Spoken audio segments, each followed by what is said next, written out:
Hello there, it's me Yelena with ytdesigns.com. In an attempt not to waste your time, we'll get right to it. We at Yours Truly Designs provide the hoopings with our zip files, but because that's not always provided, I'm here to show you how to do it yourself. If you missed the 4x4 hoop tutorial, please take a minute and watch it on our YouTube channel. It's a bit different than this one. So yesterday we learned how to create a 4x4 hooping of the same exact file so that you can get multiple stitch outs in one hoop. Today we're going to learn how to create a 5x7 hooping of the same exact stitch out. We're going to go into File, Open, grab the file that we're going to work with, and today we've got the little piggy felty that will be coming out soon with and it's laying on its side. We don't need it to be that way, so we're going to go ahead and left click, rotate, and rotate left. We'll move it to the top left hand corner like we did before and choose the hoop size that we're going to work with, and today we're going to do the 5x7 vertical. Let's move her back to the top left-hand corner. And before we go any further, let's go ahead and import the basting stitch that you can get free on our website, ytdesigns.com. Again, ytdesigns.com. So we're going to go into File, Merge, grab the 5x7 basting stitch. Make sure that it goes up above the 5x7 or above the felty we're working with, and again that's just grab and drag above it. So let's make sure that it does not get stitched over the basting stitch, and we can zoom in by using our mouse roller, and it looks like we are good to go. Now it doesn't appear that we're going to be able to fit three the way they're sitting. So what I'm going to do is I'm going to rotate it just a hair so that we have more room later for them. Now remember, YT Designs files always start at the top or on the left, so we have to keep that in mind when we are making a multi-hooping. I don't know how other designers design stitch, so I can't speak for them, but in the case you find one that you need to make a bigger hoop of one of our YT Designs files, keep in mind that they do start on the top or the left. So in this case it's going to start with the left eye, so on and so forth. We'll move him to the left a little bit so that we have more room for the other ones. And we'll copy, paste, and paste again. Here it looks like we've got one file. On the right panel you'll see that we have 3 pigs. Now I'm going to hold the control button and see how we only have the right furthest most piggy chosen. I'm going to hold the shift control button. This way it will only allow me to move my file one direction. It won't allow it to go up and down or get out of whack. Now I need to go ahead and make sure that they are aligned. I'm going to push shift and I'm going to choose all 3 of them.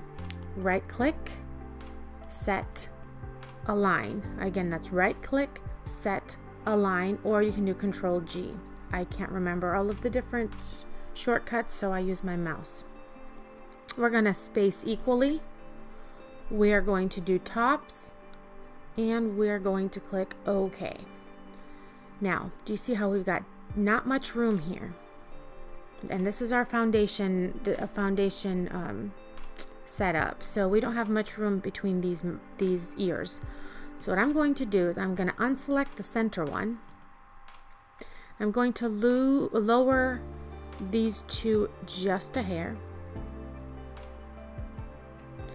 and then I'll select the left one and I'll move it over to the left. That gives me a little more room here, and we still have plenty of room here. But I don't like the amount of room here anyway, so what I'm going to do is I'm going to take this one and I will rotate him just a hair, which will give me room here to move him over, and we're going to go back into select mode so we don't turn it again. Move him over to the right. Now because we moved him to the right, we have plenty of room in this area. We'll move the center one to the right a little. Now Most of the time I don't go in and have to do that much moving, but because of his ears and all of the different things hanging out all over the place, we need to move them around to be able to allow for more room to trim them around. So now what we're going to do is we're going to choose those 3 designs, and we're going to fill up the hoop. I could do this 3 more times, but there's an easier way. So we've selected the 3 pigs. We're going to Control C, Control V, then we're going to right click, rotate right. Note that these are still selected. This one is red because it is no longer in your hoop, it's outside of the stitch area. We're going to right click and rotate again and rotate right. Now we could have just left them the same way as they were before, in this case like this, but the reason we do not is because I don't want it to stop at this pig and jump to this pig. Okay, so that's the reason why we're gonna select those last 3, right click, rotate right, right click, rotate right again. Now right here it's a little close, and here it's way too close, so we're gonna still hold the control button and lower them down just a hair.